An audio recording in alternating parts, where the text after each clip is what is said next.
असं झालेलं आहे ना, ऍक्टर्स म्हटल्यावरती कुठल्याही परिस्थितीमध्ये तुम्ही शूटला जायचं. कारण तुमच्या चेहऱ्याला रिप्लेसमेंट नाहीये. तुमचा चेहरा दिसला जातो. ह्या सगळ्या गोष्टी असल्या तरी मी स्वतः तशी नाहीये. निगेटिव्ह करून करून कदाचित लोकांच्या मनात ते बसलं असेल, की हा ही निगेटिव्ह भूमिका करते म्हणून. मला एका माणसाचा मेसेज आला होता इन्स्टावरती, तुम्ही काय काम करताय, किती घाणेरडं आहे, तुम्हाला शोभत नाही, तुम्ही सिरियल सोडून द्या, आम्हाला बघवत नाही तुमच्याकडे. हे त्याचा माझ्याकडे अजूनही तो मेसेज आहे. अभिनय कधी पहिल्यांदा केलास तू? फोन आला 2-3 दिवसांनी की तुमचं सिलेक्शन झालंय एलिम्स राऊंडला आणि एलिम्स राऊंडला तुम्हाला उद्या यायचंय. तर आयुष्यात करणार नाही की मोदकातलं सारण काढून ठेवेल आणि मोदक तसेच ठेवतील, त्याचं फक्त वरचं आहे. असं हे मी केलेलं आहे सिरियलमध्ये. मिरच्या खाल्लेल्या आहेत आणि म्हणजे मला असं आलं की हे कोण करतं. पुढचे काही प्रोजेक्ट आता सध्या ब्रेक घेतलेस तू, कारण ब्रेकचं कारण आता कळलंय लोकांना. आता एक मोठा प्रोजेक्ट.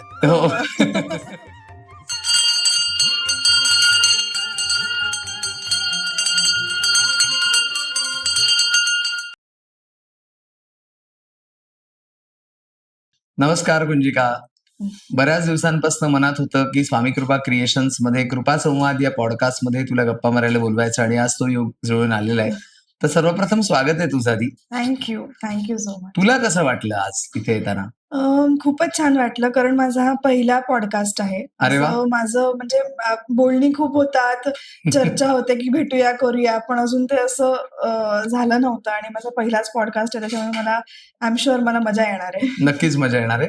तर कुंजिका, तुला मी पूर्वीपासून ओळखतो. मुळात गिरगाव हा आपला एक कॉमन पॉइंट आहे. हो. तर मला जाणून घ्यायला आवडेल की शालेय जीवनापासूनची तुझी जडणघडण जी आहे, गिरगावातले जे संस्कार आहेत, गिरगावातलं सांस्कृतिक वातावरण आहे, त्याबद्दल तुझ्याकडनं ऐकायला नक्कीच आवडेल.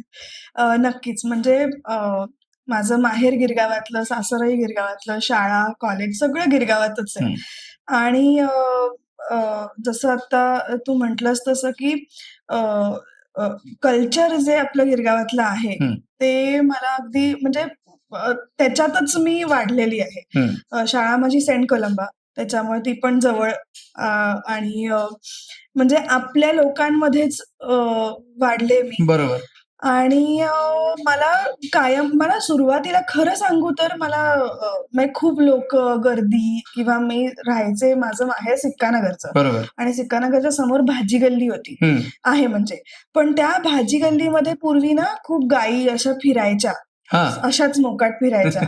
आणि म्हणजे थोडीशी अस्वच्छ होती ती, थोडं तिथे भाज्या असं पडलेल्या. आता खूप त्यांनी सुधारलेलं आहे तिथे, पण मला ते सगळं नाही आवडायचं पूर्वी, मी अगदीच लहान असताना.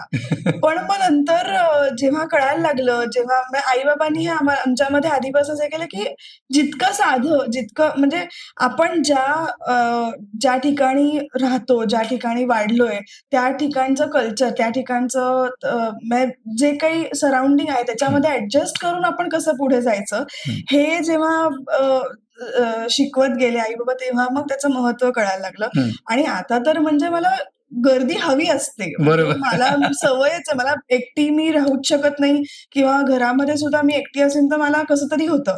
मला लोक हवी असतात, मित्र हवे असतात, फॅमिली अर्थात हवी असते. सो असं ते माझं सगळं ट्रान्झिशन झालेलं आहे. पण पूर्वी मी तशी नव्हते.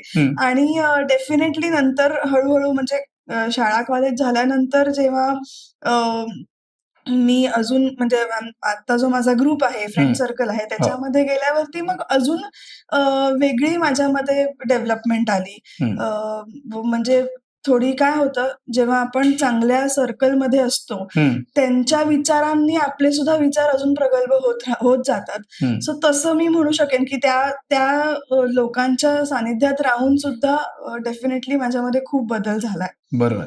पण शाळेत असताना म्हणजे सेंट कोलंबातलं वातावरण, किंवा नंतर तू भवन्सला होतीस, BMS मधलं ग्रॅज्युएशन केलंस, पण मग एकांकिका स्पर्धा म्हण किंवा असा कधी अभिनय कधी पहिल्यांदा केलास तू? अगदी खरं सांगू तर मी कॉलेजमध्ये असताना शाळेत मी डेफिनेटली केला. शाळेमध्ये आम्हाला ड्रामा असायचे त्याच्यामध्ये 2-3 नाटकं आणि प्राइज मिळालेली नाटकं होती. अरे वाह! आम्ही कंजॉइंट ट्विन्स जे असतात म्हणजे लाली लीला होतं तसं आम्ही हिंदी आणि इंग्लिशमध्ये नाटक केलं होतं शाळेत असताना. सो ते सेम थीम घेऊन आम्ही केलं होतं नाटक. त्याला मला बक्षीस मिळालं होतं. सिंड्रेलाचं एक इंग्लिश नाटक केलं होतं त्याच्यात मला बक्षीस मिळालं होतं. सो शाळेत असताना व्हायचं माझं करणं.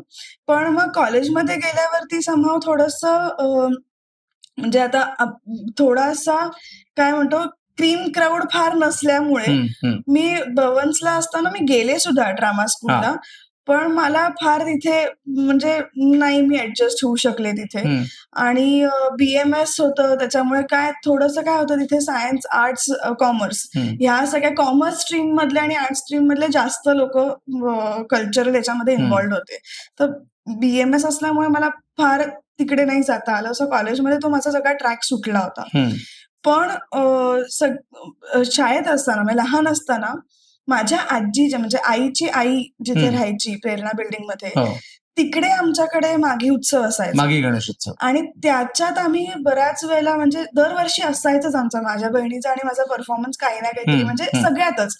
आणि मला वाटतं की गिरगावातली हीच एक खासियत आहे की त्या ज्या आपण चाळीमध्ये ज्या गणपतीमध्ये परफॉर्म करतो तिकडे जो एक तो स्टेज फिअर निघून जातं ना मग आपण कुठेही करू शकतो परफॉर्म. बरोबर. मग ते मला वाटतं खूप इम्पॉर्टंट होतं माझ्यासाठी. ते जर का नसतं झालं त्या वयामध्ये तर मला कदाचित हा कॉन्फिडन्स पुढे आलाच नसता. सो ते तिथलं शाळेतलं आणि मग माझा पूर्ण ट्रॅक सुटला होता. नंतर मी बँकेत जॉईन झाले. मग माझा संबंधच नव्हता कशाशी म्हणजे अभिनय किंवा नृत्य याच्याशी. ऍब्सोल्युटली नाही. मग जो टर्निंग पॉइंट ठरला तुझ्या आयुष्यात तो म्हणजे महाराष्ट्र टाइम्सची श्रावण क्वीन स्पर्धा. तर त्याबद्दल तुझ्याकडनं ऐकायला आवडेल कारण एक म्हणजे मोठी सौंदर्य स्पर्धा आणि त्याच्यामध्ये गिरगावातली एक मुलगी जिंकते तो किताब आमच्यासाठी पण अभिमानास्पद होतं म्हणजे आहे अजूनही. थँक्यू. नक्कीच तो म्हणजे माझ्यासाठी आणि खरं तर मी अजिबात त्याच्यामध्ये माझे बाबा 3 वर्ष जवळजवळ सांगत होते की एनरोल तरी करून बघ काय होईल ते होईल पुढे टाकून तर बघ. आणि ते वर्ष माझं शेवटचं म्हणजे त्याचं एज लिमिट असतं. तर ते माझं शेवटचं वर्ष होतं की या वर्षानंतर आता मी नाही एनरोल करू शकत. तर आणि दुसऱ्या दिवशी ते क्लोज होणार होतं. ते बंद होणार होतं त्याचं रजिस्ट्रेशन. तर बाबांनी मला रात्री फोन केला, नाही तू कर काही कर तू टाकून बघ पुढचं पुढे बघू नाही झालं तर नाही झालं काय फरक पडतो.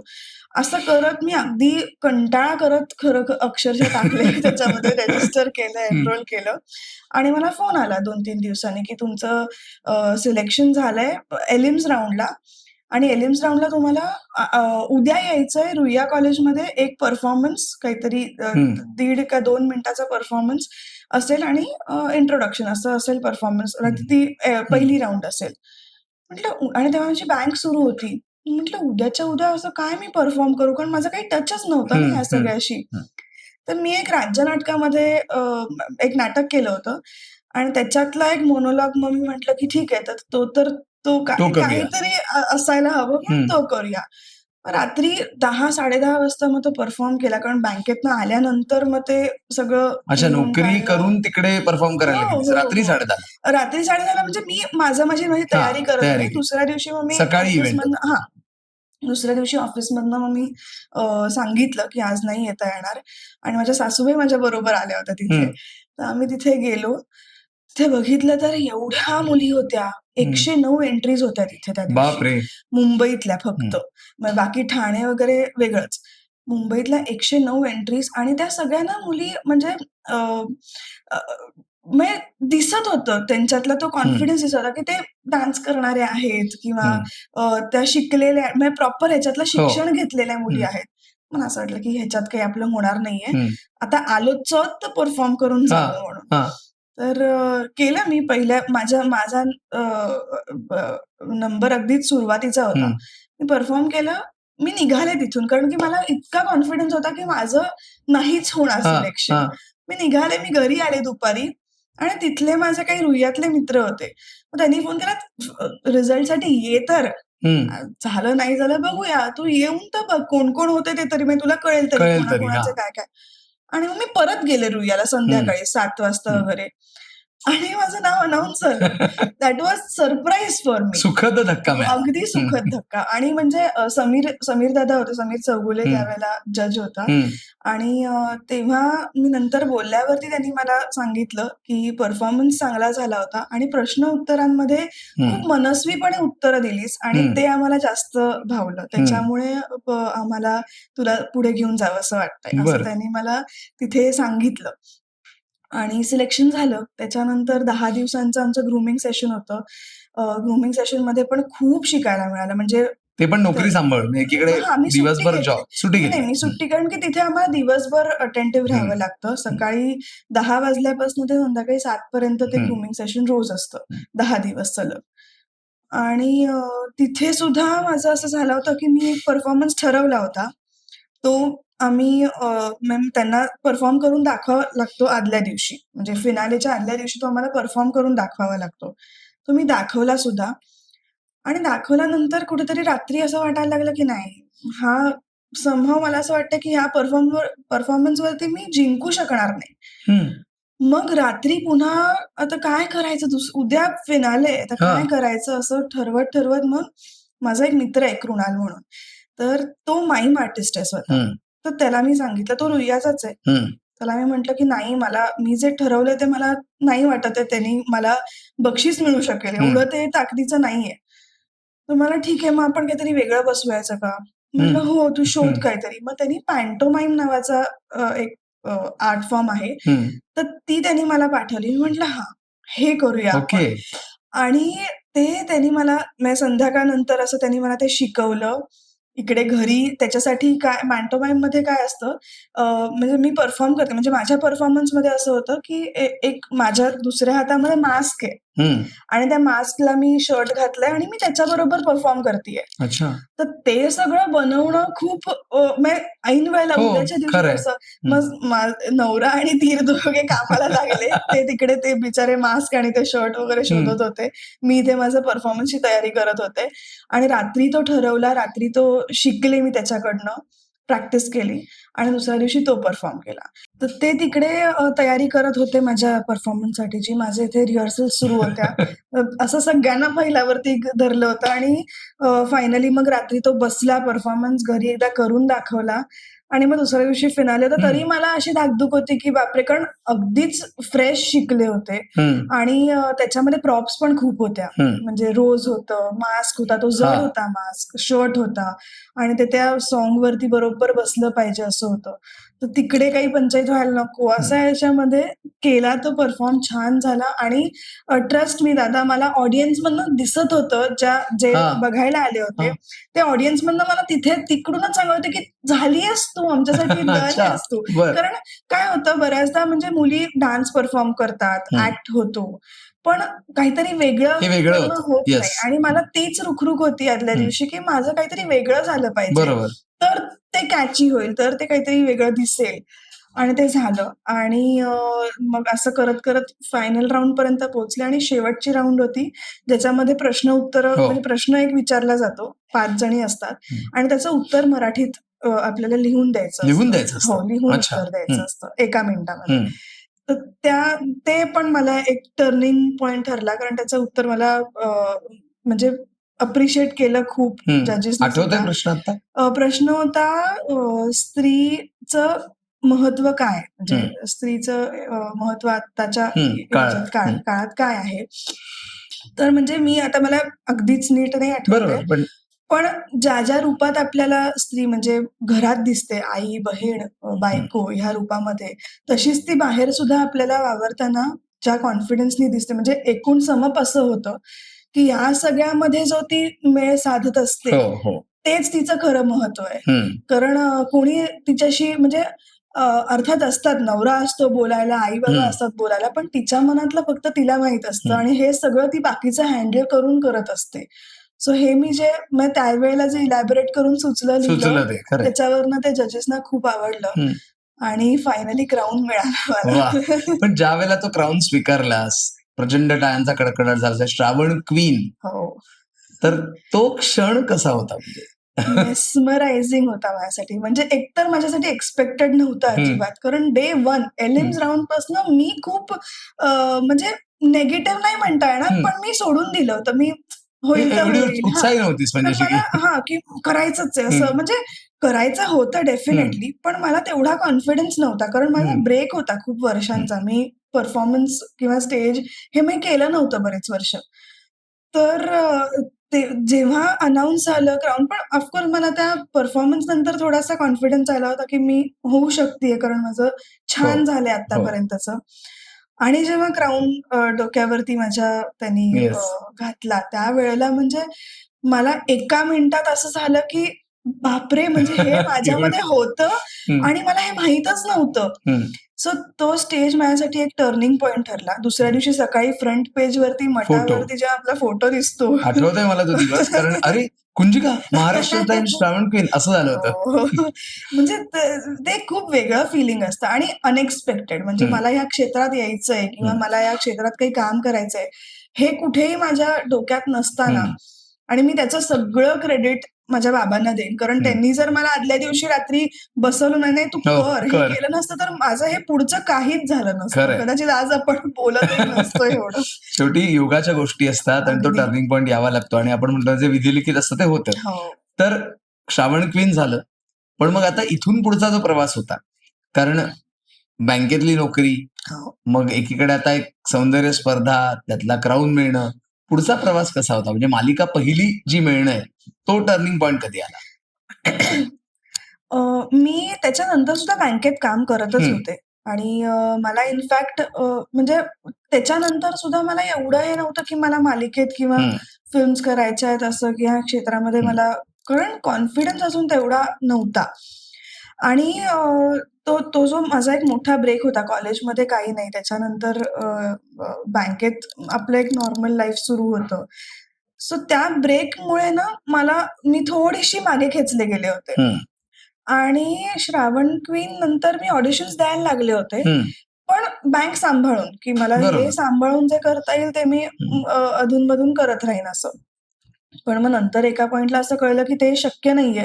कारण ह्या क्षेत्रात करायचं असेल आपल्याला काम तर पूर्णपणे म्हणजे जसं मी बँकेला कॉन्सन्ट्रेट करून मी सगळं तिथे काम करत होते आणि शिकत पुढे गेले होते. तसंच मला इथेही करावं लागेल जर मला हे करियर म्हणून निवडायचं असेल तर. तरी मी अधनं-मधनं मग ऑडिशन्सला जा, हे कर, ते कर असं चालू होतं. फोटोशूट्स केले मी त्या दरम्यान. तेजस नेरुळकर बरोबर पण त्यावेळेला मी फोटोशूट करून घेतलंय. पण अगेन मला तो जो काही म्हणजे की नाही आता मला हे करायचंच आहे. मी बँक सोडून हेच करेन. पॅशन नव्हती असं म्हणूया आपण. कॉन्फिडन्स नव्हता असं नाही म्हणता येईल. पॅशन डेफिनेटली होती कारण की त्याशिवाय मग मी हा परफॉर्मन्स सिलेक्ट करून केलंच नसतं. पण कुठेतरी ना आपण म्हणजे थोडेसे दबले जातो. म्हणजे जर आपण त्या ह्याच्यामध्ये ऍक्टिव्ह नसू ना तर ते नाही तेवढा कॉन्फिडन्स येत नाही की मी बिंदास करू शकेन. ऑडिशन्सच्या वेळेला पण माझं असंच व्हायचं की मला समजायचं नाही त्यावेळेला की ऑडिशन नेमके कसे एक्सपेक्टेड असतात. मग हळूहळू जेव्हा मग पहिलं माझं जे मोठा ब्रेक म्हणता येईल ती म्हणजे माझी फिल्म होती. एक निर्णय सुबोध भावे बरोबरची. म्हणजे विक्रम गोखले, सुबोध भावे सगळे मोठे आर्टिस्ट होते आणि लाला देशमुख, श्रीरंग देशमुख त्याचं डिरेक्शन, रायटिंग सगळं त्याचं होतं.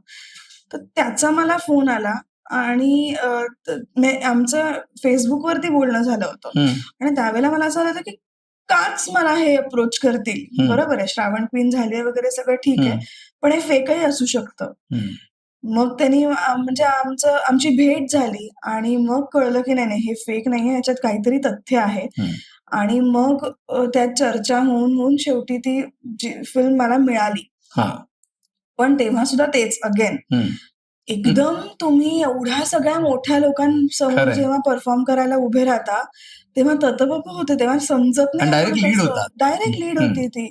बरं त्याचं काही वर्कशॉप असं नव्हतं किंवा ते सुद्धा मी बँकेत असतानाच केली होती. सुट्टी काढून गेले होते शूटला मी. सो तो माझा पहिला अनुभव होता कॅमेरा फेस करण्याचा. पण मला एक म्हणजे तिथे सुद्धा मला जेव्हा पहिलं शेड्यूल होतं तेव्हा माझं काम काहीच नव्हतं. पण मला लाला दादांनी पूर्ण शेड्यूल येऊन तिथे मॉनिटरवरती बसून सगळ्यांचे परफॉर्मन्सेस बघायला लावले होते. ऑब्झर्वेशनसाठी.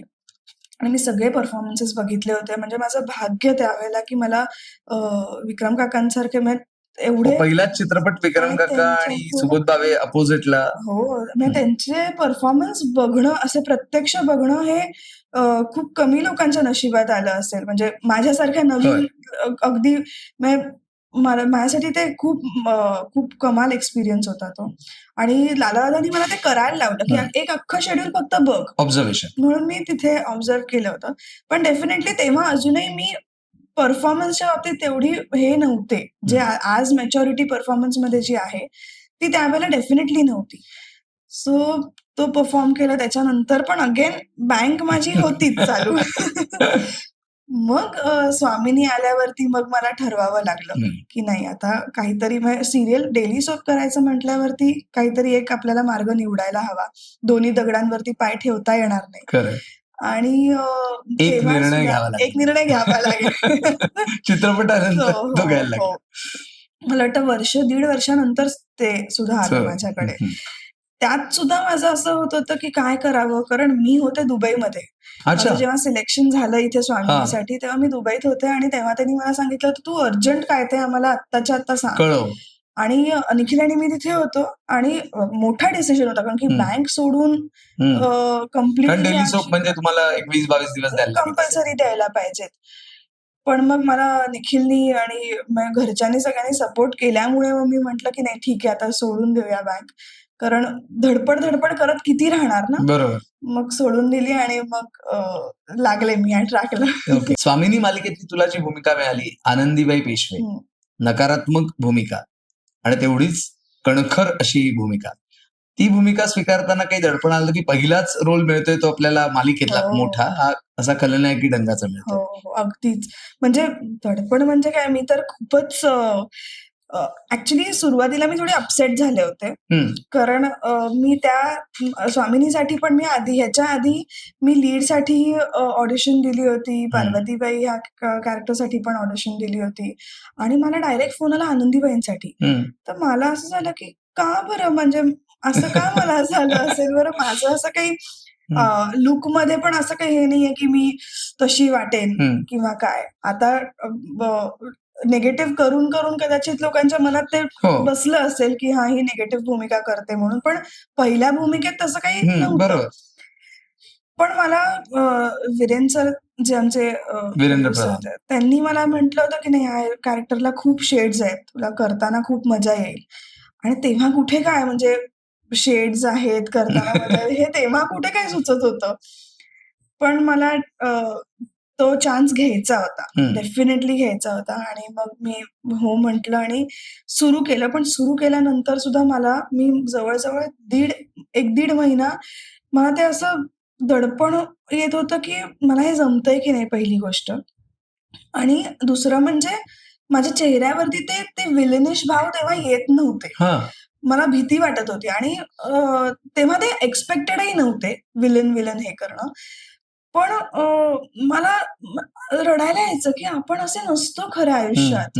कुठलाच विलन जो सिरियल मध्ये दाखवला जातो तो खऱ्या आयुष्यात कोणीच तसं नसतं. म्हणजे कोणीही असं खऱ्या आयुष्यात करणार नाही की मोदकातलं सारण काढून ठेवेल आणि मोदक तसेच ठेवतील, त्याच्यात फक्त वरचं आहे. असं हे मी केलेलं आहे सिरियलमध्ये. मिरच्या खाल्लेल्या आहेत. आणि म्हणजे मला असं आलं की हे कोण करतं.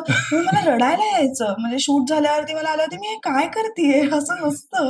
मी तेव्हा पण मी परत सरांशी बोलले होते, ऋग्वेदीताईशी बोलले होते.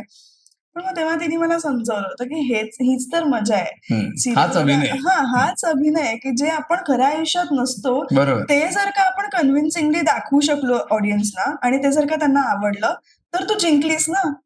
मग मला थोडंसं असं नाही आपण हे अजून थोडंसं ड्रामा अजून क्रिएट करूया तर ते लोकांना जास्त आवडेल. आणि लोकांनाही खूप आवडलं. म्हणजे मला स्वामिनी, अजूनही मला लोक स्वामिनीसाठी जास्त ओळखतात. माझ्यासाठी ही खूप मोठी गोष्ट आहे की 5 वर्ष शोला झाल्यानंतर सुद्धा लोक त्या कॅरेक्टरसाठी ओळखतात. सो नंतर मी खूप मजा घेत काम केलं काम ते. केलं. आणि खूप शेड्स होते त्या कॅरेक्टरला. शिवाय तिथे सुद्धा ऐश्वर्याताई समोर हो. परफॉर्म करणं, तिला परफॉर्म करताना बघणं, हं. हे सुद्धा मला मजा यायची. आणि तीही निगेटिव्ह होती आणि बरोबर. तिलाही ते निगेटिव्ह म्हणजे आधी तिचं असं झालं होतं की निगेटिव्ह आहे वगैरे किंवा काय. पण ती निगेटिव्ह परफॉर्म खूप सुंदर करायची आणि तिच्याकडनं शिकून मग ते मीही माझं कॅरेक्टर वेगळं बिल्ड डेव्हलप केलं. मुळात ज्यावेळेला स्वामिनी चालू होतं त्यानंतर एक मनोरंजन सृष्टीवरती म्हणजे सगळ्या जगावरतीच संकट आलं करोनाचं. आणि ज्यावेळेला करोनाचं संकट आलं त्यावेळेला पूर्ण ठप्प झाली मनोरंजन सृष्टी. तो काळ एक अभिनेत्री म्हणून तुझ्यासाठी एक वेगळा ठरला असेल, कारण बँकेतली नोकरी सोडून तू या क्षेत्रात आलीस आणि लगेचच दुर्दैवाने लॉकडाऊन आणि सगळा तो काळ झाला त्याविषयी. तेव्हा मला घरच्यांनी खूप म्हणजे माझ्या आई-बाबांनी जास्त, कारण त्यांचं मत फार नव्हतं की बँक सोडून हे करावंस किंवा काय. पण तेव्हा बघितलं, सांगितलं होतं. नोकरी सोडली नसतीस तर आता गेली असतीस का? काहीतरी सुरू असतं, कारण बँका सुरू होत्या त्यावेळेला. पण अगदीच 3 महिने झाले होते माझ्या सिरियलला आणि अचानक हे करोनाचं सगळं सुरू झाल्यावरती आम्हाला जवळ-जवळ 4 महिने घरातच बसावं लागलं होतं. आणि म्हणजे मी नवीन होते, पण मला डेफिनेटली कळत होतं की काय म्हणजे ह्या क्षेत्रातले अनेक लोकं आहेत, जे खूप लांब राहतात, दुसऱ्या शहरात राहतात आणि इकडे येऊन काम करतात आणि इकडे काय परिस्थितीमध्ये ते राहतात किंवा काय. तर तरीही मी असं म्हणेन की आपण खूपच चांगल्या सिच्युएशनमध्ये होतो. मी तरी व्यवस्थित तसा मला काही प्रॉब्लेम नव्हता आणि मला ती वेळ मिळाली जेव्हा मी माझ्यावरती काम करू शकले. कारण अभ्यास करू शकले. कारण 3 महिने सलग मी काय परफॉर्म केलंय हे माझ्याकडे होतं. बरोबर. मी ते बघू शकत होते. सीरियल असल्यामुळे काय होतं, आपण जे परफॉर्म करतो ते लगेच 4-5 दिवसात आपल्याला बघायला मिळतं. बरोबर. सो ती एक एक्सरसाइज बनते ॲक्टरसाठी. तर मी ते बघत होते आणि त्याच वेळेला मी अजून बाकी काही सीरीज बघितल्या, अजून काही वाचन केलं त्या दरम्यान. सो हे माझ्यासाठी ते 4 महिने मला खूपच चांगले होते माझ्यासाठी, कारण की मी हे सगळं करू शकले. आणि मग जेव्हा सुरू झालं, लॉकडाऊन संपलं आणि जेव्हा परत सुरू झालं, त्यावेळेला मी एक वेगळ्या कॉन्फिडन्सनी ऑडियन्स समोर येऊ शकले. सो मी तो काळ थोडासा असा म्हणेन की मी त्याचा कन्व्हर्ट केला, एक चांगला सदुपयोग केला त्याचा. वेगळ्या पद्धतीने आनंदीबाई तर मी प्रयत्न तरी त्याचा केला त्यावेळेला. पण डेफिनेटली ते कधीच विसरू शकणार नाही आपण, कारण त्यावेळेला सगळ्यांचेच खूप हाल झाले आणि या क्षेत्रामध्ये काय आपले म्हणजे आता असं म्हणू नये, पण शेतकऱ्यांचे काही हाल होतात किंवा काय होतात हे खूप इझिली समोर येतं आपल्या किंवा बातम्यांमध्ये आपल्याला बघायला मिळतं, ऐकायला मिळतं हे सगळं. पण ह्या क्षेत्रामधलं फार लोकांसमोर येत नाही किंवा त्यांचे जे कष्ट असतात ते लोकांसमोर फार येत नाही. आणि ते त्यावेळेला जेव्हा मला कळलं तेव्हा खरंच खूप वाईट वाटत होतं. पण आता सगळ्यांसाठीच तो काळ डिफिकल्ट होता आणि सगळे त्याच्यातनं सुटलेत आता. मनोरंजन क्षेत्रातला आणखीन एक आव्हानात्मक गोष्ट असते ती म्हणजे TRP. आणि स्वामिनी सारखी चांगली मालिका अचानक मालिकेला निरोप घ्यावा लागला, आम्हालाही वाईट वाटलं होतं. अशा वेळेला किती मानसिक त्रास होतो? खूप होतो. खूप म्हणजे आम्हाला एक्सपेक्टेडच नव्हतं की इतक्या लवकर बंद होईल.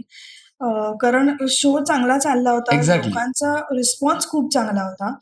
पण काय होतं अशा शोजसाठी ना मास ऑडियन्स मिळत नाही. म्हणजे खूप लोकांना आता ते भांडणं बघणं किंवा ड्रामा बघणं हे इतकी सवय झालेली आहे. म्हणजे काय होतं त्याच्यावर नाही बोलतात लोक. शी हे काय करताय तुम्ही? पण तिथे TRPचा नंबर तिथे दिसतो. मग जिकडे चांगली काहीतरी मालिका दाखवण्याचा प्रयत्न सुरू असतो त्याला नंबर नाही दिसत. आणि त्याला खरोखर अगदी मनापासून काम करणारी म्हणजे आमची जी टीम स्वामिनीची होती, इव्हन रायटर्स सुद्धा इतके मनापासून लिहित होते आणि खरंच चांगलं दाखवण्याचा प्रयत्न होता तो. पण अगेन तो मास त्यावेळेला मासला ते बघण्यात इंटरेस्टच नसायचा. सो आम्हालाही खूप वाईट वाटलं होतं त्यावेळेला, कारण की खूप पुढे दाखवण्यासारखं खूप होतं आणि आम्ही म्हणजे विचार केला होता की बापरे हे झाल्यावरती किती छान मजा येईल ना, हे परफॉर्म करायला मजा येईल. पण ते सगळं घडलंच नाही. पण त्या TRPचा म्हणजे आपल्या हातात नाहीये. पण ऑडियन्सचं तेच असं होतं की तुम्हाला जर चांगलं दाखवलं तर तुम्ही ते बघत नाही आणि जर वाईट म्हणजे काय की ड्रामा आणि ते जे एक्स्ट्रा इफेक्ट्स देऊन जेव्हा दाखवलं जातं तेव्हा ते बघितलं जातं पण त्यालाही नावं ठेवली जातात की शी काय करताय, मग नेमकं करायचं काय. पण मग ऑफकोर्स तो कमर्शियली किंवा TRP ह्याच्यावर जे चालणार, जे लोकांना हवंय तेच आपण चालवणार. त्यामुळे स्वामिनी झालं, त्याच्यानंतर मग चंद्र आहे साक्षीला आणि ती परत आली, वेगळं चॅनल, वेगळ्या मालिका आणि ती परत आल्याचा जॉनरच पूर्ण वेगळा होता आणि त्यासाठी मला वाटतं तुम्ही अनेक दिवस एका ठिकाणी राहिला होतात, तर तो अनुभव.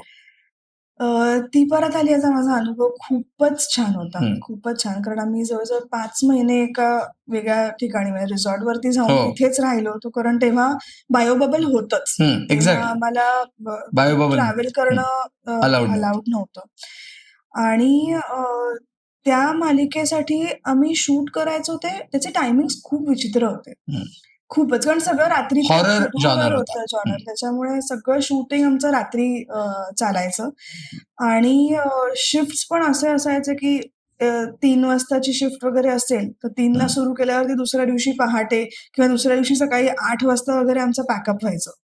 म्हणजे एक्सटेंड करून आमचं एवढं चालायचं, कारण त्या नेचर पण पाऊस होता, पावसात शूट करणं शक्य नसायचं कारण सगळं आउटडोर शूट असायचं. पण तो एक्सपिरियन्स खूप वेगळा होता, कारण की अशा ठिकाणी जाऊन घरापासून लांब राहून तिकडे एकतर सतत तेच चालू असायचं डोक्यामध्ये की स्टोरी लाईन किंवा काय आपलं, हे सतत 24 तास तिकडेच राहिल्यामुळे चर्चाही त्याच विषयी व्हायची आणि सतत तेच सुरू असताना भीतीही खूप वाटायची आम्हाला. ते खूप आत होतं, ते रिसॉर्ट पण होतं ना, ते खूप आत असं म्हणजे एका आयसोलेटेड एरियामध्ये होतं. पण तो जॉनर मला करायला पर्सनली मला स्वतःला तो परफॉर्म करायला खूप मजा आली. बरं, तोपर्यंत काय झालं, तर 2 सिरियल झालेल्या होत्या आणि चंद्राय साक्षीला झालेली होती त्यावेळेला आणि कम्प्लिटली वेगळं काहीतरी करायचं होतं इथे. त्यामुळे थोडा एक्सपिरियन्स पण होता माझ्याबरोबर आणि थोडा कॉन्फिडन्स असल्यामुळे मला ते परफॉर्म करताना अजून मजा आली आणि त्यात सुद्धा असे एक तर सगळेच समवयीन असल्यामुळे आम्हाला तिथे म्हणजे कधी ते हसत कॉलेज पिकनिकच वाटली. पिकनिक असल्यासारखंच होतं ते आणि तिथेही सगळे म्हणजे कलाकार खूप उत्तम असल्यामुळे मग त्यांच्याकडनं शिकून आणि त्यांनी कॉलेजमध्ये वगैरे खूप नाटकांमध्ये कामं केलेली होती, त्यामुळे त्यांच्याकडनं मला मग शिकायला मिळायचं की नाही हे कसं रिॲक्ट कसं केलं पाहिजे किंवा काय, हे त्यांच्याकडे बघून मग मी तिथे शिकले. सो असं तोही एक्सपिरियन्स चांगला मज्जा. तू हिंदी चित्रपट सुद्धा केलेला आहेस, वेब सिरीज केलेली आहेस, तर भाषा जेव्हा बदलते म्हणजे मातृभाषा मराठी आहे, तुला अनेक लँग्वेज येतही असतील, पण तो भाषेचा जो एक वेगळा लहेजा असतो ना, तर तो पिकअप करताना कसं किंवा त्या अनुभवाबद्दल? नाही, ते टफ आहे, कारण आपण मराठी माणसं जेव्हा हिंदी बोलतात तेव्हा ते अगदीच कळून येतं की ते मराठी हिंदी आहे म्हणून. पण माझं पहिलं जेव्हा नील मृगसी मी जेव्हा केलं त्यावेळेला मला थोडंसं डिफिकल्ट झालं ते, किंवा मला वाटत नव्हतं की ते डिफिकल्ट आहे, पण ते बघितल्यानंतर मला जाणवलं की नाही, इथे कळतंय की ही मराठी मुलगी हिंदीमध्ये परफॉर्म करते, हे कळतंय, हे मला बघितल्यानंतर जाणवलं.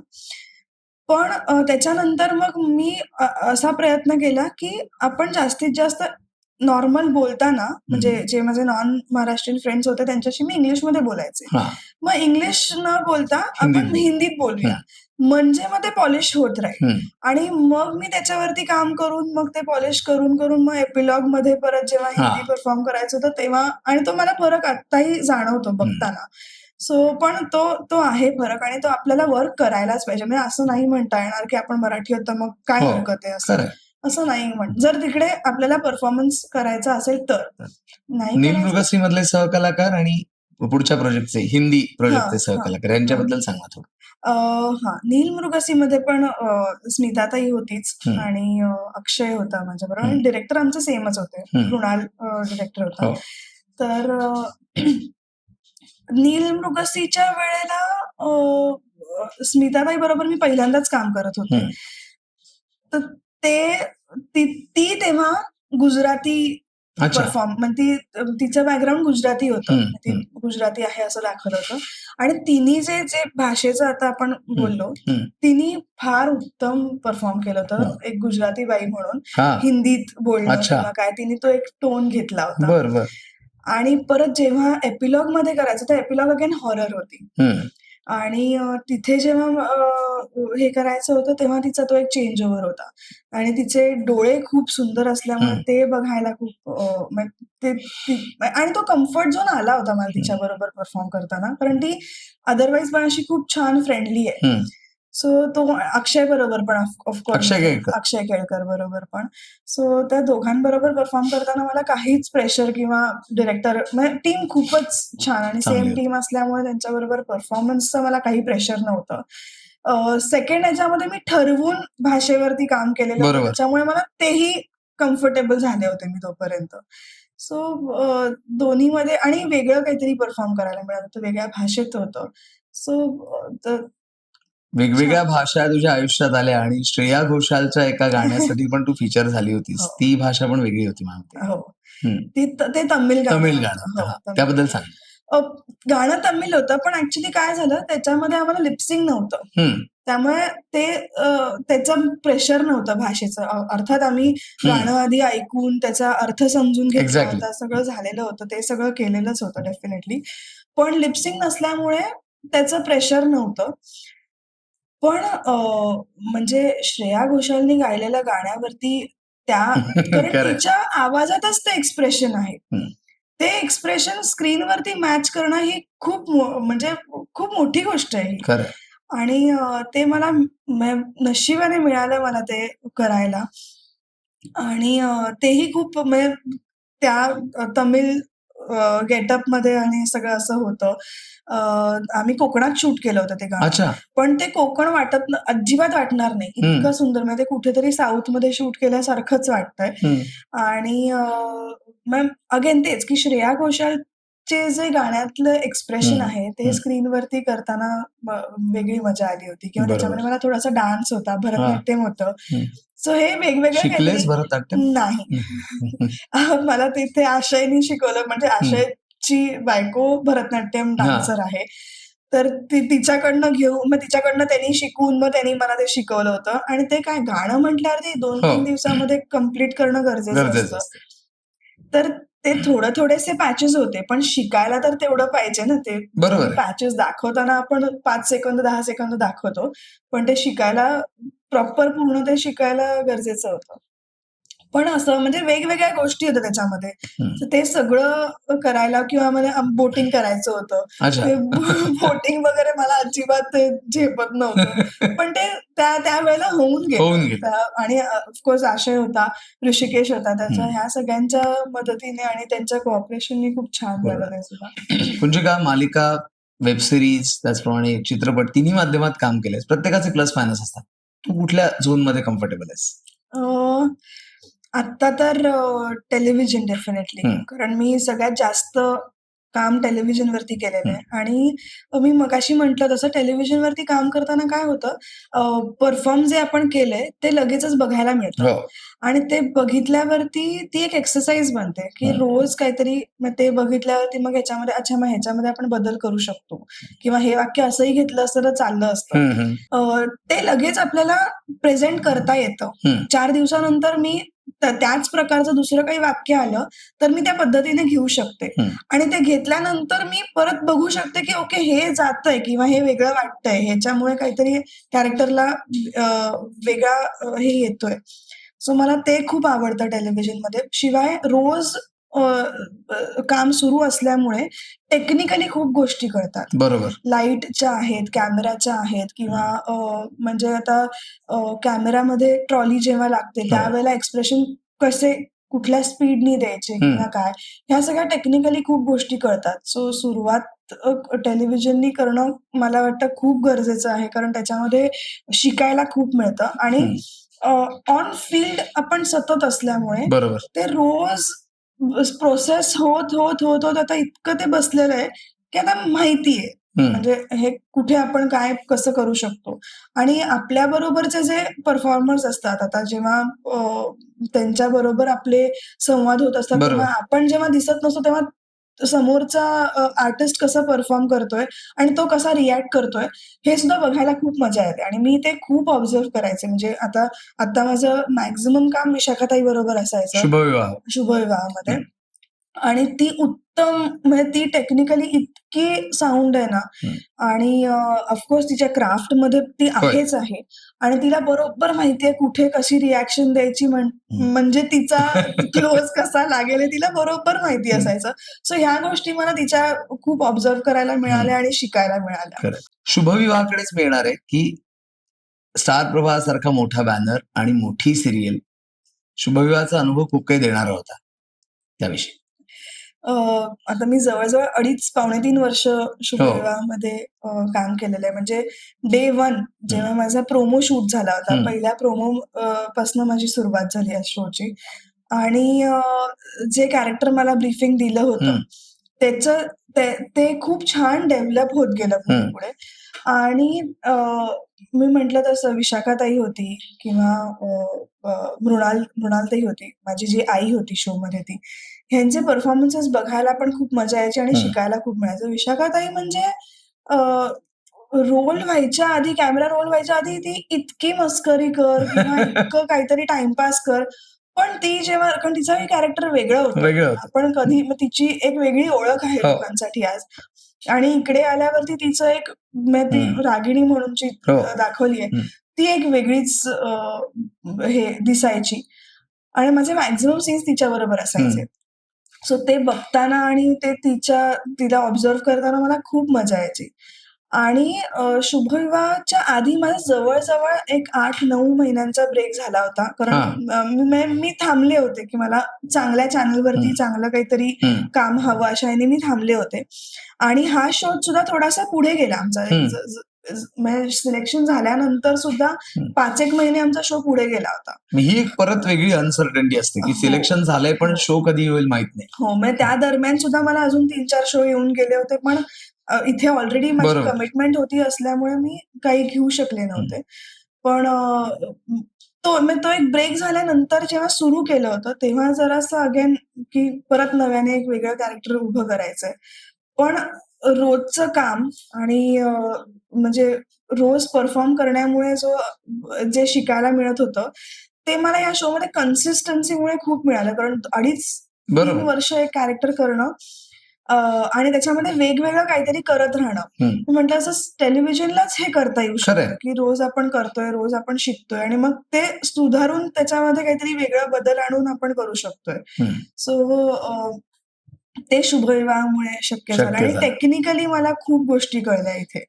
म्हणजे आणि तिथे मला खूप मोकळेपणाने आम्ही विचारू शकत होतो की लाईटचं काही असेल किंवा कॅमेराचं काही असेल तर आम्ही खूप म्हणजे मोकळेपणाने तिथे फ्रीडम होतं. कारण आम्ही सेट झालो होतो. यशोमान सुद्धा. हो, यशोमान आहे. सगळे म्हणजे त्या सगळ्या ग्रुपमध्ये आम्ही सेट झालो होतो. आणि आता तिथे सेट सुद्धा आमचा जो होता ह्याचा शूटिंगचा ते तर आमचं दुसरं घर होतं. बरोबर. अक्षरशः म्हणजे आमची रूम ही आमचं दुसरं घर असल्यासारखं सेकंड फॅमिली झाली होती तिथे. सो त्याच्यामुळे मला एक तर टेक्निकल गोष्टींमुळे मधल्या गोष्टी खूप कळल्या आणि परफॉर्मन्समध्ये एक वेगळा कॉन्फिडन्स मला डेफिनेटली आला. तू ऍड्स पण केलेल्या आहेस आणि ब्रँड कोलॅब्स पण केले आहेस, तर ते एक वेगळं फील्ड आहे. मग ऍड आणि ब्रँड्स आणि तिथे आपली एक वेगळी ओळख निर्माण करायची, ते कसं काय शक्य झालं? ऍड्स तर सुरू असतं, म्हणजे काही ना काहीतरी त्याच्यामध्ये पण ऑडिशन्स दिल्यावरती जे तुम्हाला म्हणजे सिलेक्शन होतं आणि हे नॉर्मल जे असतं तेच. सो ऍड्स करायला टेलिव्हिजन सारखंच थोडंसं आहे, पण ते थोडंसं शॉर्ट ह्याच्यामध्ये होतं, कारण की एका दिवसामध्ये आपण ते अख्खं शूट करत असतो. पण तेही खूप मजा आहे. म्हणजे ते कॉम्पॅक्ट कसं करायचं हे त्याच्यामध्ये ऍड मध्ये कळतं की कारण की ते 20 सेकंद 40 सेकंद फार तर फार असं असतं. सो ते एक्सप्रेशन कसं कॉम्पॅक्ट करायचं हे ऍड्स मध्ये कळतं. आणि ब्रँड कोलॅब्स आणि हे तर सुरूच असतं. पण हे ते कम्प्लिटली वेगळं जगच वेगळं आहे ते. आणि मी प्रयत्न तर डेफिनेटली करते किंवा जे येतं ते मी डेफिनेटली करते. पण मला माहित नाही, म्हणजे ते इन्फ्लुएन्सरचं अजून ते काही बसलेलं नाही. म्हणजे सतत रोजचं काहीतरी स्टोरी टाकणं किंवा ते नाही करू शकत मी. पण सोशल मीडियावर किती ऍक्टिव्ह असतेस? मी आहे ऍक्टिव्ह आहे सोशल मीडियावरती. पण मी ते आवड म्हणून करते. मी ते कंपल्शन म्हणून करू शकत नाही. किंवा काय होतं आता, म्हणजे मी जे इन्फ्लुएन्सर्स बघितलेत की जे मी बघितलेत की अगदी कमी फॉलोअर्स पासून सुरू झालेले आहेत आणि ते आज खूप छान त्यांनी अचीव्ह केलंय. पण मला वाटतं त्यांच्या सिस्टीम मध्येच येते. उठल्यावरती लगेच करणं पोस्ट करायचं किंवा दिवसातनं एक 7-8 स्टोरीज तर गेल्याच पाहिजे. त्या सिस्टीम मध्ये आपल्याला हे एवढं सुचतच नाही. म्हणजे आणि मग ते कदाचित माझी ती प्रायोरिटीज नसल्यामुळे मी ते करूच शकत नाही. पण मी ऍक्टिव्ह आहे. पण जिथे मला आवडतं, जिथे मला जेन्युइनली वाटतं की नाही हे मी टाकायला पाहिजे किंवा काय, ते मी डेफिनेटली त्याच्यावरती पोस्ट करत असते. पण मी इन्फ्लुएन्सिंग किंवा ते सततचे रील्स करणं हे नाही, प्रोसेसच होत नाही ते मला. म्हणजे मला ते जमूच शकत नाही. सध्या सोशल मीडियावरती म्हणजे कधी कधी कोणाला तरी ट्रोल केलं जातं किंवा सोशल मीडियावर कमेंट्स येतात. तुलाही फीडबॅक पॉझिटिव्ह निगेटिव्ह दोन्ही मिळत असतील. त्या सगळ्याकडे कसं बघतेस तू एक अभिनेत्री म्हणून? इनफॅक्ट ना ते वाचायला मजा येते. कारण की डायरेक्ट लोक आपल्या समोर जेव्हा येतात तेव्हा ते सगळे छानच बोलतात. तुमचं काम खूप आवडलं, तुम्ही खूपच छान करता. म्हणजे कसं ना असं, म्हणजे तुम्ही दिसत नाहीत तसे, पण हे असं समोरासमोर सगळे बोलतात. पण इन्स्टावरती एकतर आयडेंटिटी त्यांची खूप पटकन आपण जाऊन बघत नाही की हा कुठला माणूस आहे किंवा काय. पण माझा असा एक अनुभव होता की मला पौर्णिमा म्हणजे शुभविवाहाच्याच या पूर्ण कॅरेक्टरवरनं मला एका माणसाचा एक 6-7 महिन्यांपूर्वी मेसेज आला होता इन्स्टावरती की तुम्ही काय काम करताय, किती घाणेरडं आहे, तुम्हाला शोभत नाही, तुम्ही सिरियल सोडून द्या, आम्हाला बघवत नाही तुमच्याकडे. बरं. हे माझ्याकडे अजूनही तो मेसेज आहे. आणि आता जेव्हा मी सिरियल सोडली आणि तिथे माझी रिप्लेसमेंट त्यांना दिसली किंवा म्हणजे दुसरी अभिनेत्री दिसली, तेव्हा त्यांनी मॅडम का सोडली, आम्हाला तुम्हाला बघायला खूप आवडत होतं, आता बघावंसंच वाटत नाही वगैरे. म्हणजे काय विचार करून हे मेसेज करतात. किंवा कधी कधी असं वाटतं की फक्त अटेन्शन हवं असतं या ट्रोलर्सना, की यांना अटेन्शन दिलं, यांना रिप्लाय केला की त्यांना ते शांत वाटतं. तेवढंच त्यांच्यासाठी इम्पॉर्टंट असतं आणि तेवढं आपण म्हणजे त्यांना जे हवंय ते आपण सर्व्ह केलं त्यांना की ते ओके. पण मी तेच नाही करायला जात. मी कमेंट्स मध्ये पण कधी काही आलं तर मग शक्यतो आता टचवूड अजूनपर्यंत मला असे कधी निगेटिव्ह नाही आलेले. पण जर काही कधी आलंच तर मी त्याच्यावरती खूप रिॲक्ट करायला जात नाही. कारण तेच त्यांना हवंय आणि आपण तेच दिलं तर मग काय मजा त्याच्यामध्ये. आणि ते उगाच विषय वाढत जातो किंवा काय त्याच्यामध्ये अजून शब्दाने शब्द वाढत जातात आणि मग ते कमेंट्स आणि ते सगळं त्याच्यापेक्षा दूर राहणं. पण मग त्या थ्रू जर का ते आपल्याला काही सांगायचं त्यांचं हे असेल तर वेलकम, ऐकून घेऊ आपण. पण त्याच्यावरती रिॲक्ट काय करायचं हे आपल्या हातात आहे. तसं ठरवून मी त्याच्यावरती फार रिॲक्ट नाही करत.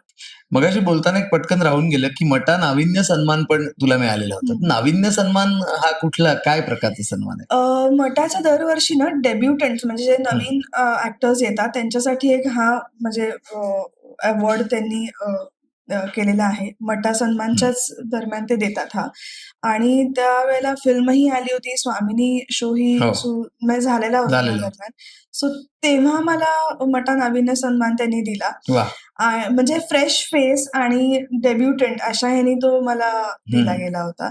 सो आणि मटान हे म्हणजे नेहमीच चांगल्या ऍक्टर्सना पुढे आणण्याचं काम नेहमीच करत असतं. आणि त्यांनी मला त्या बाबतीमध्ये खूप सपोर्ट डेफिनेटली केलेला आहे. अगदी सुरुवातीपासून म्हणजे जेव्हा श्रावण झाले त्याच्यानंतर सुद्धा त्यांनी मला खूप म्हणजे प्रत्येक वेळेला काही ना काहीतरी त्यांचे इव्हेंट्स असतात किंवा काय असं तिथे मला अगदी फॅमिली सारखे झालेले आहेत ते माझ्यासाठी.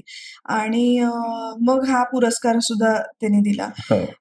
त्याच्यात तो सुद्धा माझ्यासाठी एक म्हणजे टर्निंग पॉइंट टर्निंग पॉइंट आणि थोडंसं एक कॉन्फिडन्स लेवल अजून बरोबर वाढते आहे. की नाही आपलं काम आवडतंय, आवडतंय लोकांनाही आवडतंय आणि त्याची दखल घेतली जातीये. खरं. सो तो त्यावेळेला मला डेब्युटंट म्हणून पुरस्कार दिला होता. ऐतिहासिक भूमिका आणि मॉडर्न भूमिका यातलं जवळचं काय? बापरे. अं, जवळचं म्हणजे ऍक्च्युली मला करायला ऐतिहासिक जास्त आवडली होती. बर. कारण त्याच्यामध्ये भाषा, गेटअप आणि एक्सप्रेशन्स ह्या तिन्ही गोष्टींसाठी एक वेगळं चॅलेंज असतं. सगळ्यात जास्त तर भाषा. कारण पटकन ती आपण बोलीभाषा नॉर्मल याच्यामध्ये आपण बोलतच असतो. पण तिथे त्याच्यावरती काम करायला लागतं. स्क्रिप्टवरती आपल्याला बसून मार्किंग्स करावे लागतात. सो ह्या सगळ्या गोष्टी मला जास्त इंटरेस्टिंग वाटतात परफॉर्म करायला. सो मला ती जास्त जवळची वाटते. मुळात तुझी एक वेगळी ओळख आहे जी आम्हाला माहिती आहे, अनेकांना माहीत झाली असेल आता. गिरगाव ध्वजपथक आणि गुढीपाडवा शोभायात्रा. त्यामुळे गुढीपाडवा शोभायात्रा आणि कुंजिका नाही ध्वजपथकात हे होऊच शकत नाही. तर तुझ्याकडनं ऐकायचं. गुढीपाडवा म्हणजे आता माझ्यासाठी झाली एक 18 वर्ष मी परफॉर्म करते त्याच्यामध्ये. त्यात काय काय आणि करतेस? मी ढोल वाजवलाय, मी झांज वाजवली आहे, मी ध्वज नाचवलेला आहे, मी बर्ची आपण एकदा इंट्रोड्यूस केली होती तीही वाजवलेली आहे. सो मी सगळं केलेलं आहे आणि आवडीने करते मी ते. कारण की ते अगेन ते माझं पॅशन आहे. कारण मी गुढीपाडवा हा माझ्यासाठी खूप जवळचा विषय आहे. मी 2008 साली पहिल्यांदा तिकडे गेले होते की आपण ट्राय करूया हे. आणि त्याच्यानंतर जे मी त्याच्यात अडकले ते मी सगळ्या बाजूनी अडकले कारण तिथेच माझं लग्न सुद्धा जमलं.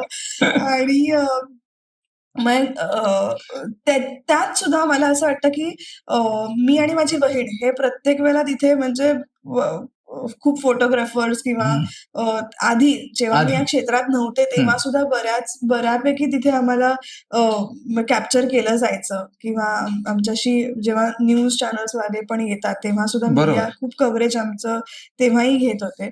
सो त्याच्यामुळे सुद्धा मला असं वाटलं की काय हरकत आहे आपल्याला म्हणजे जर आपल्याला ते अटेन्शन मिळत असेल तर मग काय हरकत आहे आपण ते एका चांगल्या अजून ह्याच्यामध्ये कन्वर्ट करायला. बरोबर.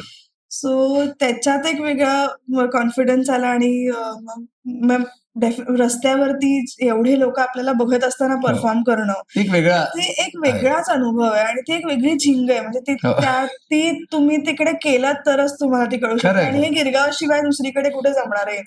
म्हणजे माझं हे स्पष्ट मत आहे गिरगावातच होऊ शकतं कारण बघणारी लोक सुद्धा तितकीच आवडीने आणि प्रेमाने येऊन तुम्हाला बघतात, तुम्हाला अप्रिशिएट करतात. तो इव्हेंट झालाय ना मोठा आणि गिरगावात न राहणारी लोक सुद्धा शोभायात्रेला ते बघायला येतात. ऍक्च्युली जास्त लोक गिरगावात न राहणारीच असतात मला असं वाटतं. कारण मी खूप ऐकलंय म्हणजे आता जेव्हा अजून 4 ठिकाणी आपण जातो तेव्हा कळतं की हे पाडव्याला गिरगावात जाणार आहेत ना म्हणजे खूप भलती तिथे होतात ना यात्रा. आता डोंबिवलीत वगैरे पण यात्रा होतात पण त्या सोडून गिरगावात लोक येतात बघायला आणि मला वाटतं तीच आपली अचीव्हमेंट आहे की आपण तेवढं त्याचा हे केलेलं आहे आणि आपण म्हणजे खूप पॉझिटिव्हली आपण आपली संस्कृती जपून आपला मुलींचा पेहराव सुद्धा नऊवारी साडी अगदी खूप खूप छान पद्धतीने ती आपण प्रेझेंट करतो. ध्वजपथकानेच तुला जोडीदार मिळवून दिला. तू म्हणालीस लग्न तिथेच जमलं. ऐकायला आवडेल.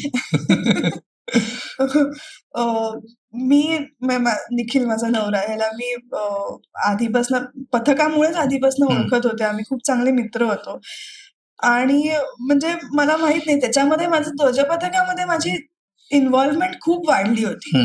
म्हणजे मी त्यावेळेला लहान मुलंही असायची पथकामध्ये पाडव्याला आणि मग त्यांना शिकवायला जाणं, मग मुलांना तो शिकवायचा, मुलींना मी शिकवायचे. सो असं करत करत ते आमची ओळख घरी येणं जाणं वाढलं होतं. तोही घरी माझ्या कारण की यात्रा माझ्या आईचं घर माझं माहेर आहे तिथूनच सुरू व्हायची. फडके गणपती मंदिराच्या समोर. बरोबर. आणि तिथेच समोर मी राहते त्याच्यामुळे काही सामान ठेवायचं असेल तर आमच्या घरी मग ते सामान ठेवायचं. मग असं आणि मग कामं काही असतील तर मग त्याच्या घरी जाऊन मग ती कामं करायची पाडव्याच्या आधी. सो हे करत करत आमची ओळख वाढत गेली आणि प्रेमात पडलो. आणि जसं आता पथक सुद्धा आमचं म्हणजे खूप आता प्रश्नच तर नाही. खूप पसारा त्याचा किती इतका वर्ष झाली वाढलेला त्या आहे. पथकाला? 21 वर्ष झाली 21 आता. वर्ष झाली. 21 वर्ष झाली आणि म्हणजे त्यांचं सगळ्यांचं कॉन्ट्रिब्युशन तर खूपच आहे हो. पथकासाठीचं. हो. आणि पथकात सुद्धा आम्ही स्टॅग्नंट नाही आहोत. हो.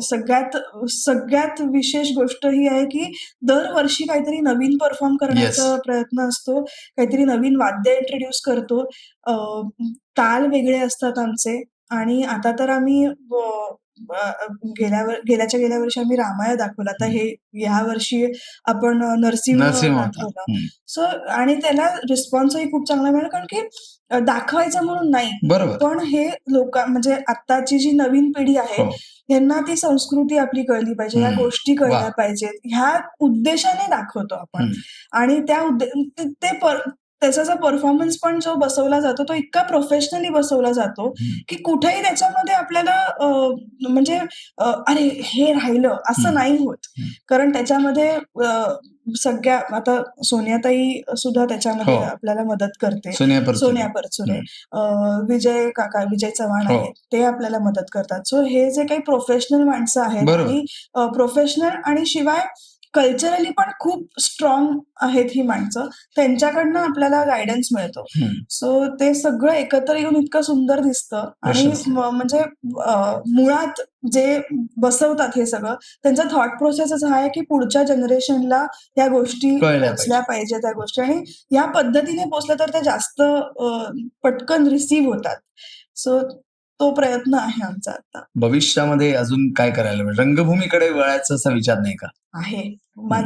माझी खूप इच्छा आहे रंगभूमीकडे वळायची. आणि मला असं वाटतं की ते सगळ्यात म्हणजे उत्तम माध्यम आहे ऑडियन्स पर्यंत पोहोचण्याचं आणि परफॉर्मन्स अजून पॉलिश करण्यासाठी. म्हणजे अगेन माझे बाबा सतत मला सांगत असतात की नाटक बघ, नाटकामध्ये काम करायला मिळालं तर बघ.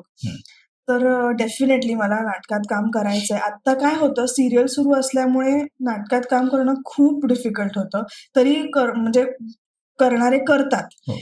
पण माझ्यासाठी ते आता प्रॅक्टिकली नव्हतं पॉसिबल. कारण मी गिरगावातनं ट्रॅव्हल करून मडला रोज जायचे शूटिंगसाठी. सो तो एक माझा वेगळा स्ट्रगल होता. आणि त्यात डेट्स आणि हे सगळं. पण मला डेडिकेटेडली नाटक करायचं. आणि मग आता एक छोटा ब्रेक झाल्यानंतर डेफिनेटली मी प्रयत्न तो करणार. त्याच मुद्द्याकडे मला यायचंय. तुम्हाला मडला वगैरे शूटिंग असतं, तर मालिकात हे जे बदल झालेले शूटिंगचे असतील किंवा त्या शेड्यूल हेक्टिक, तर त्यात सगळा फिटनेस कसा स्वतःचा मेंटेन करायला लागतो? ऑनेस्टली सांगू तर काहीही मेंटेन करता येत नाही त्या ह्याच्यामध्ये. म्हणजे ही खूपच थोडंसं काय म्हणतो आपण, दुर्दैवी गोष्ट आहे की ऍक्टर्सना दिसावं लागतं सतत. आणि म्हणजे मेकअप एक 13 तास जवळजवळ मेकअप तोंडावरती असतो, चेहऱ्यावरती आपल्या असतो. आणि शिवाय तिथे काय असतं, तिथे जेवण हे सगळ्यांच्या हिशोबाने आहे. बरोबर. सो आणि मी आता ट्रॅव्हल करत असल्यामुळे रोज सकाळी 7 वाजता निघायचं. एवढे 4-4, 5-5 डबे घेऊन जायचं, हे प्रॅक्टिकली रोजसाठी पॉसिबल नाहीये.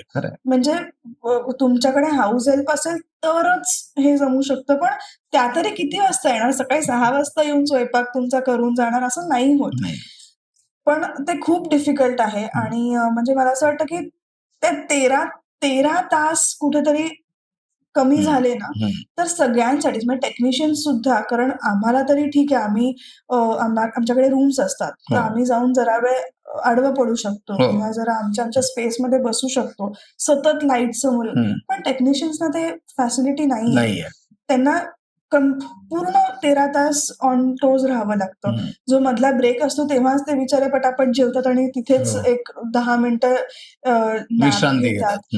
पण म्हणजे ते तब्येतीसाठी खूप हेक्टिक आहे. आणि तब्येतीसाठी हानिकारक पण आहे. खूपच. म्हणजे आता इतक्यातल्या इतक्यात सुद्धा आम्ही खूप अशा गोष्टी ऐकल्या की म्हणजे हे झालं ते झालं, म्हणजे ऑन द स्पॉट गेले सुद्धा काही माणसं. सो ह्या गोष्टींचं वाईट वाटतं, खूप स्ट्रेस आहे. आणि शिवाय ते बिचारे नंतर ट्रॅव्हल करतात. आणि माझ्याकडे ही सोय आहे की मी आज गाडीतनं जाऊ शकते लगेच निघून किंवा कॅब करू शकते. त्यांना तिथे 15-20 मिनिटं बससाठी थांबावंच लागतं. ते नाही, मी इतक्या इझिली हा डिसिजन घेऊ शकत नाही की मी ऑटो करून जातो बाहेरपर्यंत. हे नाही शक्य होत. सो त्यांच्यासाठी खूपच टफ आहे. टफ आहे. ऍक्टर्ससाठी आहेच आहे. हम्म. पण ऍक्टर्सना थोडंसं प्रिव्हिलेज मिळू शकेल. जर मग आता हे रूम्स आहेत किंवा काय ह्याच्यामुळे थोडंसं प्रिव्हिलेज मिळतं.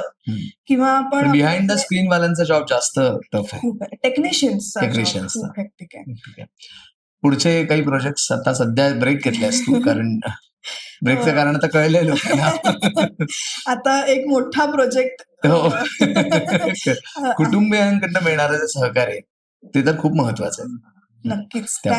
त्याच्याशिवाय शक्यच नव्हतं. म्हणजे जर मला माझ्या घरच्यांनी त्याच्यामध्ये, कारण की एकतर माझ्या लग्नानंतर काही वर्षांनंतर मी या क्षेत्रात आले. जर मी आधीपासून या क्षेत्रात असते तर मी म्हणजे त्यांच्यामध्येही ऍक्सेप्टन्स असतं की नाही बाबा तिचं क्षेत्रच असं आहे त्यामुळे तिला हे करावंच लागणार आहे. पण मी लग्नानंतर काही वर्षांनी या क्षेत्रात आले. त्यांच्यासाठी अगदीच नवीन होतं की कोणीतरी आपल्या घरातली व्यक्ती सकाळी 7:30ला निघते आणि रात्री डायरेक्ट 11:30ला घरी येते. म्हणजे काही तासांपुरती फक्त झोपायला येते आणि जाते.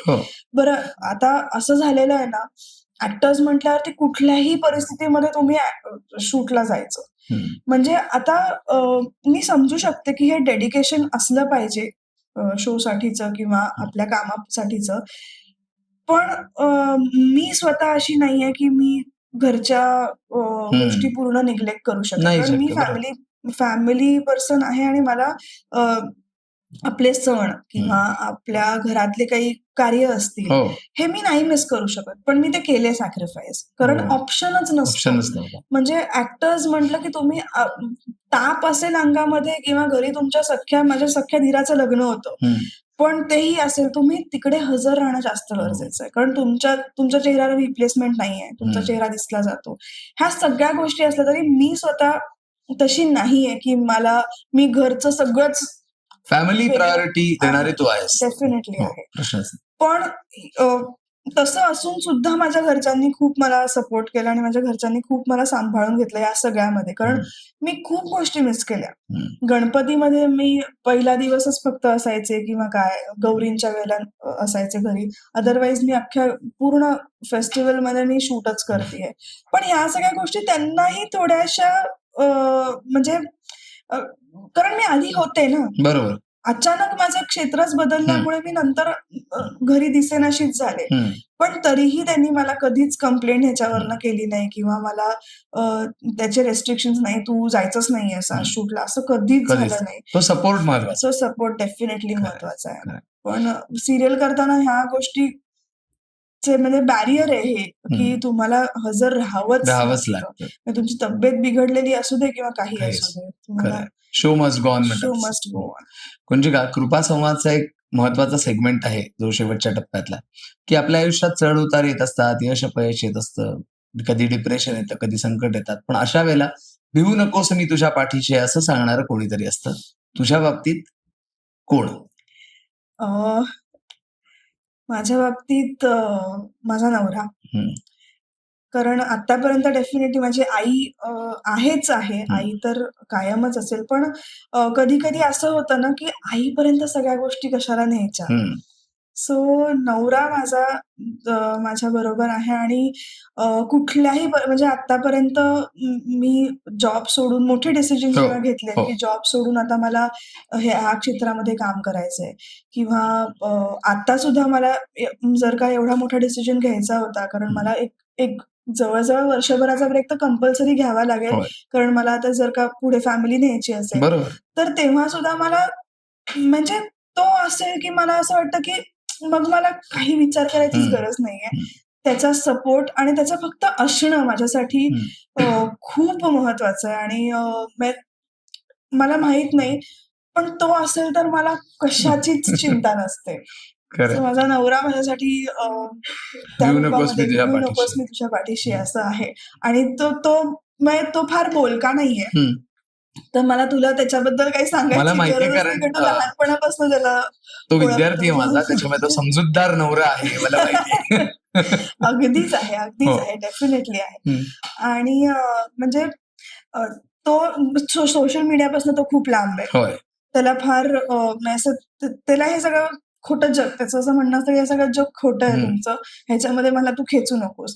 पण ह्या सगळ्यामध्ये जरी तो नसला तरी तो माझ्या बरोबर मला कधीच त्यांनी हे केलं नाही की मला नाही आवडत ना, मग तूही करू नकोस, असं त्यांनी मला कधीच केलं नाही. इनफॅक्ट त्यांनी मला म्हणजे घरच्यांनी कधी काही म्हटलं की नाही तिने असायला नाही, ती कशी असेल, तिचं ते काम आहे ना, म्हणून त्यांनी मला सपोर्ट केले. म्हणजे घरच्यांनी म्हणजे माझे आई बाबा खरं विरोधात होते मी या क्षेत्रात मध्ये येण्यासाठी, कारण माझी फुल टाइम आईच, स्पेसिफिकली आई.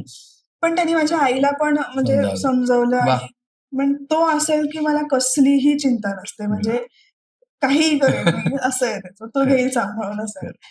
तू आज वेळ दिलास तुझ्या या म्हणजे वेगळ्या बिझी शेड्यूल मध्ये, तर आभार नाही म्हणत मी, पण कृतज्ञता नक्की व्यक्त करतो आणि तुला खूप शुभेच्छा देतो पुढच्या आयुष्यासाठी स्वामी कृपा क्रिएशन्स तर्फे. आणि आम्ही आमच्या चॅनल तर्फे एक छोटीशी भेट, स्वामींची प्रतिमा तुला भेट देतोय, त्याचा स्वीकार कर ही विनंती. Thank you so much. छोटीशी भेट, स्वामींचे आशीर्वाद असू दे. थँक्यू.